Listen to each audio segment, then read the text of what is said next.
La Jornada Morelos presenta. Amigos de La Jornada Morelos, nos encontramos ahora platicando con el senador Emilio Álvarez y Casa. Emilio, gracias por la oportunidad nuevamente.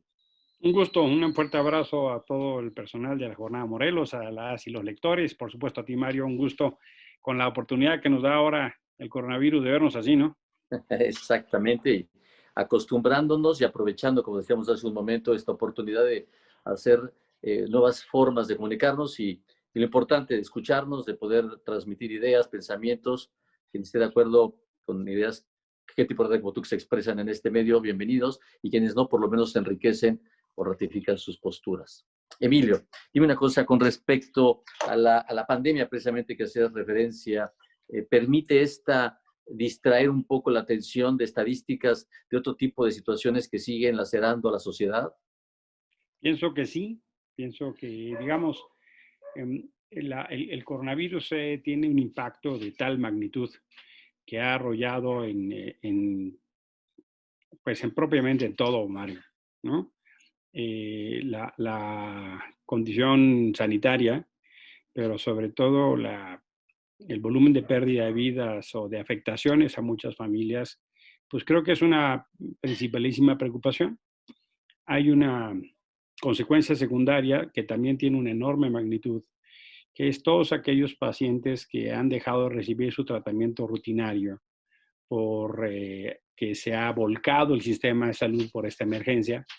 Se estima, Mario, que 1,5 millones de personas a nivel nacional han dejado de recibir los tratamientos rutinarios a los que estaban sometidos, con lo que eso implica, ¿no? Claro. Y también hay, obviamente, pienso yo, Mario, una serie de crisis conectadas. Y esas crisis conectadas ya en algún momento es difícil distinguir dónde empiezan y dónde acaban. Eh, Mencionaba esta crisis de salud, esta crisis sanitaria, por supuesto un impacto económico brutal, una crisis económica que ya venía problemada del año pasado, que habíamos tenido un crecimiento prácticamente cero, por decir crecimiento, y que pega en pésimo momento, ¿no? Digamos, los indicadores no están abajo, están hundidos todos, ¿no? Búscale como quieras, pero estamos Claro. realmente muy mal, ¿no? En su caso, la discusión es qué tan mal, es lo que tendríamos que discutir. La tercera es una crisis que ya veníamos, que infelizmente en Morelos ha sido un tema recurrente y muy doloroso, que es el tema de la inseguridad. Hace unos días otra vez fuimos testigos de una masacre de jóvenes que evocan en la memoria, en el corazón y en el dolor lo que pasó con Javier Sicilia y sus hijos, su hijo y los jóvenes que motivaron todo lo que motivaron el país. Otra vez una masacre de jóvenes en Morelos que interpela profundamente no solo al gobierno Cuauhtémoc Blanco, sino todo el país en materia de seguridad. 10 años después, estamos en las mismas o eventualmente peor, Mario. Los indicadores de homicidios, de asesinatos son los peores en la historia. Una cuarta crisis que está, por supuestamente, conectada con todos estos es una crisis social, ¿no? Tenemos una problemática muy severa, Mario, en todos estos órdenes. Hay en algunos lugares de la República, pienso yo, un tema de crisis ambiental en términos de los impactos que se está viviendo por el modelo económico y desarrollo que hemos seguido y que el coronavirus pone muy en evidencia, ¿no? De que el modelo de desarrollo tiene claras señales de saturación y que no va. Y pienso yo, Mario, que estas 5 han conectado a una sexta, bien por el momento país, bien por la propia naturaleza, que es una crisis política.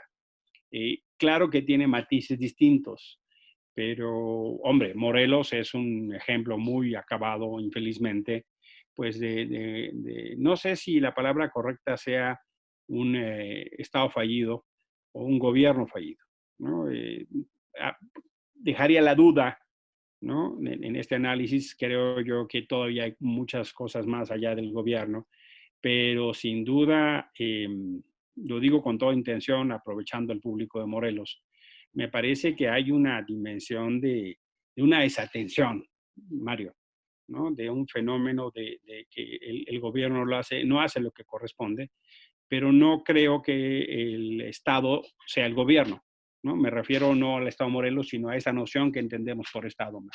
Entonces, por eso en esta primer saque te diría, yo veo entonces un dilema, déjame decírtelo así, de 6 crisis conectadas, Mario, ¿no? Claro, lo entiendo muy bien y lo planteaste de manera breve, pero también muy contundente. Claro que cada tema o cada punto que has tocado merecería mucho más tiempo para ser Claro. analizado. El gobierno federal, eh, vamos, recién su segundo informe del señor presidente, ¿qué opinión te merece con respecto a que haces un resumen de cómo diferentes temas convergen en un gran problema?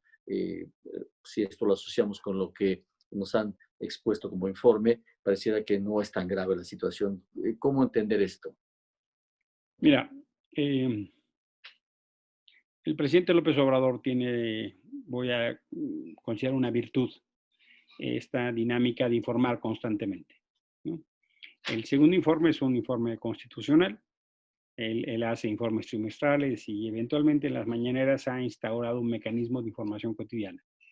Pero ciertamente el contenido particular del informe, vamos a llamarle segundo informe de gobierno, es ahorita enorme es objeto de un enorme debate, deliberación, ajuste, rendición de cuentas, para saber si los datos que puso el presidente ahí son certeros, son ciertos, o obedece más a una narrativa de construcción política o de expectativa política. Pienso yo que en cualquier circunstancia, trátese la vida personal, la vida de pareja, la vida social, la vida política, es básico no confundir lo que se quiere con lo que se tiene. Y ese es un principio de realidad, déjame llamarlo así, que me parece fundamental. Entiendo, valoro, acompaño el deseo de un México distinto al que tenemos. Pero el diagnóstico presentado por el presidente en algunos de esos componentes me parece que no son de realidad, me parece que son de deseo, me parece que son de horizonte, déjame decirlo así. Yo pienso que la aproximación que nos hizo el presidente en materia económica, en materia social y en materia de inseguridad, pues no obedecen, ¿no? A los datos, a la evidencia o a por lo menos lo que dicen muchos otros actores. Este no es un nuevo dilema. El presidente ha acuñado ya, ¿no? Es un concepto ya presente en la vida política, hasta en la vida familiar. Te dicen, yo tengo otros datos, ¿no? Tú increpas a un hijo o a una hija a la hora que llega y el hijo con toda tranquilidad te dice, yo tengo otros datos, ¿no? Se instaló, ¿no? En el dilema de la posverdad, ¿no? Oye, llegaste muy tarde, no, yo tengo otros datos, te dice con una fresca cara de lechuga, ¿no? Y tú te quedas perplejo, ¿y cómo que tú tienes otros datos, cabrón? No, o sea, es así, ¿no? Lo pongo en esa expresión con toda intención, porque me parece que es parte del dilema de la construcción de la narrativa política. Claro. Hay que reconocerle al presidente que tiene una extraordinaria habilidad para la construcción de una narrativa. Es constante, sistemático, mensajes simples y certeros. Pero no quiere decir que esos mensajes del todo obedezcan a un correlato de expresión que uno pueda verificar y constatar. Han salido distintos ejercicios para decir, no, bueno, pues los números que el propio presidente da ni siquiera son consistentes entre sí. Por ejemplo, en el número de personas beneficiarias en los programas sociales. No son consistentes entre sí en el alcance, por ejemplo, de lo que refería a becas, a programas, a la acción de Sembrando Vida, a las acciones de las familias beneficiadas. Si en verdad fueran 23 millones de familias beneficiadas, estaríamos hablando de más de 70 millones de personas y eso no ha pasado. Eso no ha pasado, ¿no? Hombre, ¿qué más me gustaría que sucediera, Mario? Pero no es así, ¿no? No es así. Incluso el propio presidente nos ha dado cuenta de algunas limitaciones que se han tenido en la implementación de la entrega de programas insignia, como por ejemplo las pensiones a los adultos mayores. Ni siquiera han podido cumplir y atender los números. Ahora bien, Claro. por supuesto que hay cosas indefendibles de México, de un pasado que llevó al estado de cosas que llevó al 1 de julio. Y por supuesto que tampoco puede uno presentarse en el espacio público en el imaginario de que teníamos una democracia muy buena, un Estado de Derecho ejemplar, que los suecos miraban con envidia, un poder judicial que Scotland Yard quisiera ya tener, ¿no? Y los ingleses, ¿no? Un respeto a la ley que los japoneses se quedan boquiabiertos del cumplimiento respecto a la ley. No es así. Tampoco me quiero instalar en aquello de defender algo indefendible, Mario. ¿no? Yo me sumo, por supuesto, a un diagnóstico crítico de partidos políticos que no han cumplido su función, de un poder judicial que me parece que está muy lejos de hacer su función. Véase los niveles de impunidad, de una procuración de justicia que es algo cercano a un desastre, de las desigualdades económicas que tiene México.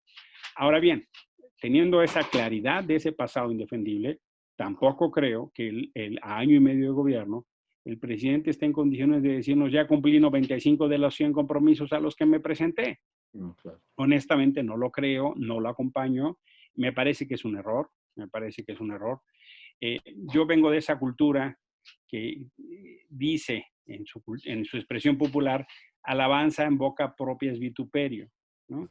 Y que el Sí. presidente nos venga a decir que es el mejor gobierno en el peor momento, pues no, no es así, no es así. Y tampoco me gusta, y eso sí lo digo de gusto, de sentido, que la promoción del informe esté centrado en el presidente. Es para mí un mal mensaje, es el culto a la persona, es el mensaje de una egolatría que yo no esperaría de Andrés Manuel López Obrador. Yo quisiera ver mucho más a las personas beneficiadas, quisiera ver mucho más las universidades Benito Juárez, quisiera ver mucho más los nuevos campos de acción social de este gobierno, dónde están los beneficiados, dónde están los bancos del bienestar, dónde están los chicos que están siendo beneficiados por las becas Benito Juárez. Me gustaría mucho más, Mario, ver en la acción comunicativa de este gobierno de México a la gente beneficiaria de la acción del gobierno, que el presidente nos dice que el presidente en sus múltiples facetas, ver páginas completas con su foto, ver espectaculares con su presentación, me manda un mensaje de lo que tiene que vender este gobierno es al presidente. No está presumiendo, déjame decírtelo así, no presume lo que hace, presume a quien lo dice. Y el presidente tiene un altísimo nivel de conocimiento en la República. El 99% de los mexicanos lo deben conocer. Ya todos sabemos quién es López Obrador. Ya ganó, ya no necesita promoverse. Creo que es mucho más pertinente y conveniente que un gobierno se presente y se represente en a quién dirige su trabajo y no quién dirige el trabajo.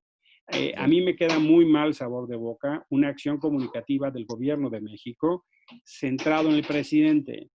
¿Qué acaso no tienen otra cosa que presentarnos? ¿Qué acaso no tienen otra cosa que decirnos? ¿Por qué nos dan páginas? Yo te lo digo como legislador, te lo digo como contribuyente que paga sus impuestos y que pide facturas y que le pide a sus hijas, si van a comprar gasolina, pidan factura, por favor, ¿no? Mi esposa paga impuestos. O sea, sí hacemos un esfuerzo por pagar impuestos. Como contribuyente, veo las estrategias de publicidad del gobierno, unas páginas y páginas del presidente de la República, digo, no me dice nada. Ya la conozco, ya sé quién es. Entonces, ¿por qué te lo digo? Porque me parece entonces que la narrativa y la comunicación política que nos están haciendo es el producto López Obrador en una polarización de estás conmigo, estás contra mí, y en una narrativa que es muy difícil porque entonces la verificación de lo que nos dice el presidente nos lleva evidentemente a dónde te paras. Yo pienso honestamente que eh, están desaprovechando una oportunidad, Sí, claro. no solo para vencer, sino para convencer. Y eso son los informes de gobierno, son actos de rendición de cuentas. Yo no quiero que el presidente utilice estos eventos como ajuste de cuentas con sus adversarios, quienes quiera que fueran. Me gustaría más que nos explicara, que viéramos. Y yo celebraría los logros, pues, ¿no? Sí, Oye, sí. ¿dónde están los chicos? Por ejemplo, nos dicen, llevamos 100 universidades, Benito Juárez.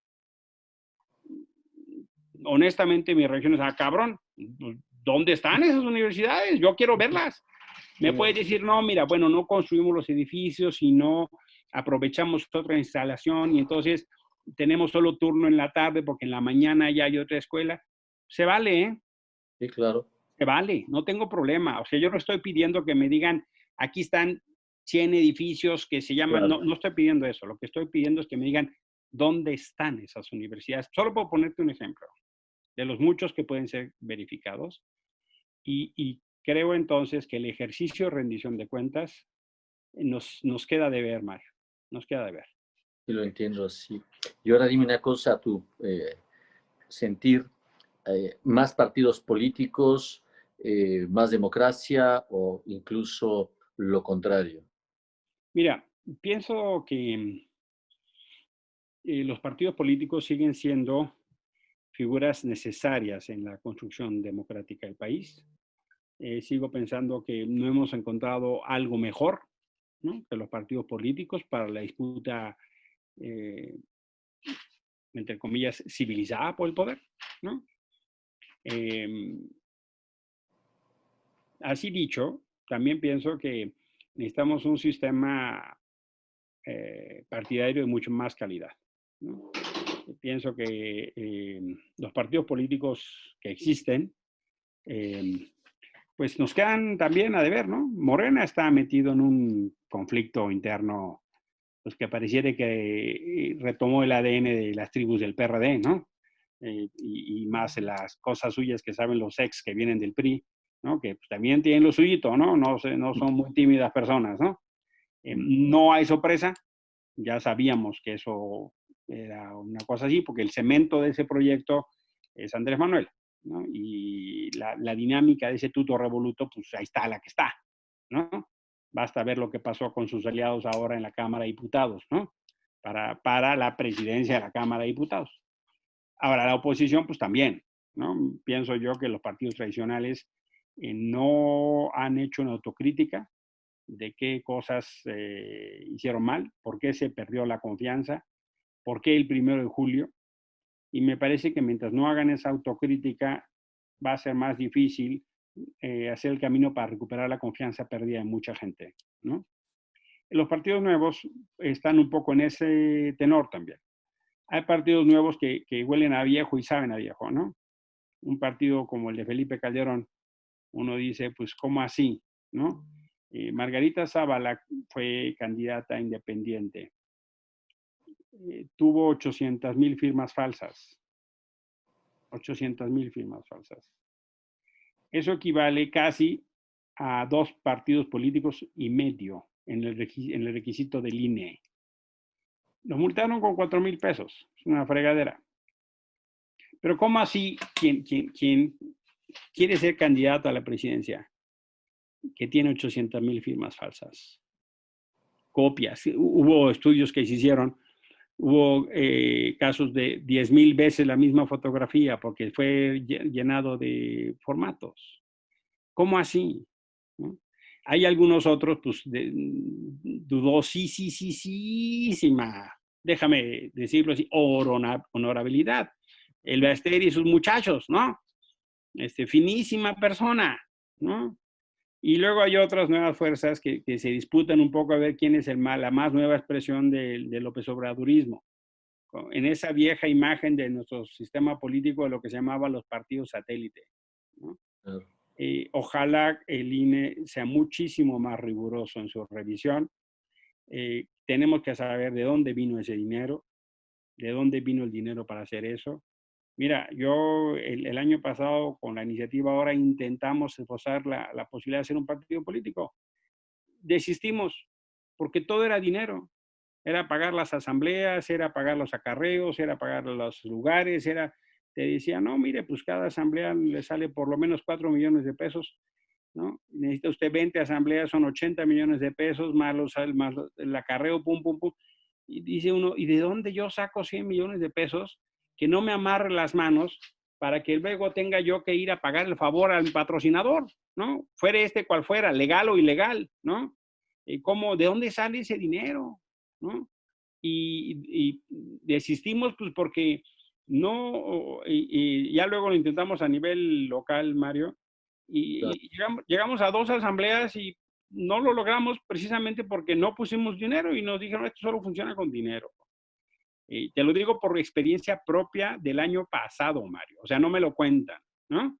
Y Entiendo. decidimos no seguir adelante porque es justo las cosas que criticamos. Ojalá el INE sea muy riguroso en el tema del dinero. Sobre todo lo que me preocuparía es cuánto dinero del narco está metido ahí, cuánto dinero del narco está financiando campañas y partidos nuevos. Es fundamental que el INE y que la Unidad de Inteligencia Financiera le hinquen diente, porque si permitimos que eso se vuelva lo cotidiano, sin saber de dónde salió tanto dinero, luego por eso tenemos partidos que hacen cosas inconfesables y que no se atreven a pedir disculpas o a correr dirigentes que tienen un escándalo de corrupción, pues porque les deben y se saben. Entonces Claro. me parece, Mario, que ahí todavía tenemos temas pendientes en nuestra democracia electoral y partidaria. Muy claro. Por último, Emilio, el Senado, ¿cómo te sientes? Esta experiencia te alimenta de qué, terminas por comprender qué. Mira, yo llego al Senado esencialmente con tres objetivos. El primero es para promover una agenda de libertades y derechos. Y si esa agenda viene promovida por Morena, por el gobierno, por el presidente, yo voy a acompañar. No tengo problema. He acompañado muchas reformas constitucionales que ha acompañado la propuesta del presidente. Pero si viene también de los partidos de llamado bloque de contención, también lo voy a hacer. El PRI propuso un tema de derechos de las trabajadoras del hogar que yo acompañé, ¿no? Y también hubo una serie de iniciativas muy pertinentes, por ejemplo, para reconocer derechos sociales o derechos de la población afroamericana o algunas otras, ¿no? Para no discriminación por nacionalidad, por ejemplo. Y yo eso lo acompaño. Entonces, aquella cosa que implique avanzar en libertades y derechos, tendrá en mí un aliado, sin duda. Cuando vea lo contrario, me voy a oponer, ¿no? Por ejemplo, esta promoción, que en mi opinión es absolutamente equivocada y errónea, de la prisión preventiva oficiosa, meter a la Constitución este populismo punitivo, pues es un error. O sea, es justo lo que decíamos que Calderón hizo mal y que Peña hizo mal, nada más que ahora la Constitución. ¿Cómo así? Pues sí, sí, queríamos otro modelo de seguridad, nada más que ahora promovido por el presidente López Obrador. Dice, ahí sí no entiendo, ¿no? Ahí sí, ¿no? Me quedo impresionado y tomo distancia, ¿no? Entonces ahí sí esas cosas yo voy a votar en contra. Entonces, primer eje, claramente agenda de libertades y derechos. Segundo objetivo, hacer el puente de actores de sociedad civil al legislativo. En cualquier cantidad de ocasiones, yo fui al Senado, a la Cámara de Diputados, y nos cerraron la puerta a las narices, ¿no? Así, pero literalmente, hombre, cuando estábamos discutiendo la ley de víctimas, con las víctimas que habían estado discutiendo la ley, no nos dejaban entrar. Se armó un zafarrancho ahí con el personal de resguardo del Senado a jalones y empujones, hasta que por fin pudo una asesora avisar a la comisión de donde estaban dictaminando. Dijeron, oigan, ya se armó el desmadre allá, déjenlos entrar, ¿no? Y ya vino una secretaria técnica, nos mandó, y entramos todos despeinados, desfajados, ¿no? Yo, ¿cómo así que para escuchar a las víctimas hay que echarse un tirito a la entrada, ¿no? Y no, qué Esa cosa. experiencia para mí fue muy determinante porque dije, yo ya no quiero hacer cosas afuera. Qué bueno que haya gente que lo haga, que haya performance, que en las noches presente películas, por ejemplo, cuando Seguridad sin Guerra, que todo está muy bien. Pero yo quiero estar adentro para abrir la puerta. Y ya van muchas veces que, por ejemplo, en la discusión de la Guardia Nacional, pues promoví un parlamento abierto para que se escuchara la voz de la sociedad civil. El más reciente fue cuando se quiso discutir el tema de una ley general de salud mental y no se estaba escuchando a las personas con discapacidad mental, ¿no? Y entonces, afortunadamente, se logró el puente y Monreal escuchó, y la Comisión de Salud escuchó, la promotora escuchó, y se logró, Mario, detener esa discusión para aplazarla a este periodo y que no fuera un albazo legislativo sin escuchar, no solo porque es indebido, sino porque ya hay jurisprudencia de la Suprema Corte de que los procesos que impliquen legislación de personas con discapacidad tienen que ser consultadas. Ese tipo de cosas, ese tipo de puentes, ese tipo de argumentos, ese tipo de historias y trayectorias son las que yo trato de llevar, son las que trato de poner. Y una tercera, y es una combinación de un enfoque local con un enfoque nacional. Yo soy senador por la Ciudad de México, soy oriundo de la Ciudad de México y tengo una parte importante de mi responsabilidad en la ciudad, pero no obstante participo en dos comisiones, la Comisión de Derechos Humanos y la de Zonas Metropolitanas, en el debate de lo que debe ser la vida pública en una institución como el Senado. Yo pienso que es ahí donde se juega esta cosa del senador de la República, ¿no? Si bien tienes una responsabilidad fundamental con tus electores, también tienes una agenda nacional. Y hay temas que son de la exclusiva competencia del Senado, como por ejemplo la política exterior, o como por ejemplo una serie de designaciones muy importantes como los ministros de la Suprema Corte. Y pienso entonces que en este contexto el Senado es hoy por hoy el único espacio de contención. ¿Qué quiere decir eso? Que las cosas no pasan tal cual como el presidente quiera. Y se tienen que discutir en la pluralidad y la diferencia de visiones. Y me parece que ahí sí hay una visión importante, ¿no? En conjunto y en colectivo. Ahora, a veces pues es un lugar para desarrollar la tolerancia a la frustración. A veces ves cosas que dices, pues no puede ser, ¿no? Esas viejas formas políticas, ¿no? De premios y castigos y la cosa de los flashes y la cosa de la cámara y las distorsiones o la incubadora de gobernaturas, ¿no? A veces pienso que el Senado está lejos de la gente. A veces me da la sensación que hay mucho autohalago. A veces me da la sensación que estamos mucho más cerrados y el Parlamento abierto no ha sido una fórmula permanente. Creo que tenemos que avanzar mucho más en eso, Mario. Te entiendo perfectamente y creo que lo planteas bien. Y te decía al inicio de la conversación que estas formas de comunicación ahora, qué bueno que existan, qué bueno podamos platicar. Me queda claro que eres una persona diferente en muchos sentidos, incluso la afortunada pregunta me parece te hice porque nos das perspectiva de cómo tú, en lo particular, te desempeñas, piensas y consideras debes hacer. De verdad, un gusto escucharte, nos das perspectiva, nos das reflexión, nos das idea de una manera particular, sí, pero en qué contexto estamos. Celebro que también tengas la altura, siempre lo he visto así, yo lo celebro más para expresar tu idea con respecto a lo que el Ejecutivo realiza y también de lo que el Senado representa. De verdad, un gusto.